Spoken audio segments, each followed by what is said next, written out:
आसंता कालिठू Odisha cricket association पक्षरु आरंभ होछि Odisha pro टी20 league 26 तारिख पर्यंत बारवाटी स्टेडियम रे अनुष्ठित हेबो। स्टार स्पोर्ट्स एवं ओटीटी प्लेटफॉर्म रे खेलर सीधा प्रसारण करा जिवो। 6टी जिला को नहीं 6टी टीम करा जायछि। समस्तक सहित खेलिबे। श्रेष्ठ 4 टीम सेमीफाइनल को जिबे। प्रतिदिन 2टी मैच खेला जिवो। उद्घाटनी समारोह रे ब्रांड एम्बेसडर हेबे इरफान पठान एवं देवाशीष महांती। प्रथम मैच भुवनेश्वर टाइगर एवं कटक पैंथर मध्य खेला जिवो। ओडिया खेलाड़ी माने आईपीएल ले स्थान पाइबा पई एहा एक बड़ प्लेटफॉर्म बोली कहचंती ओसीए संपादक संजय बेहरा।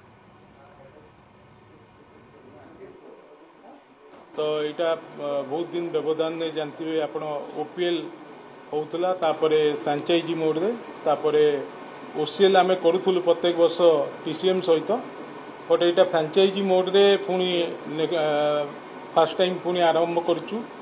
तो फास्ट एडिशन बहुत शॉर्ट नोटिस भितर आम ऑर्गेनाइज करूँ कारण ये समस्त मैच को स्टार स्पोर्ट्स रे लाइव टेलीकास्ट करा जिवो एवं ओटीटी प्लेटफॉर्म जी की फैन कोड से लाइव करा जिवो। तो तांकर टाइम शेड्यूल और तांकर टेलीकास्ट टाइम शेड्यूल देखिकी ए सब जिनस फाइनल हुए।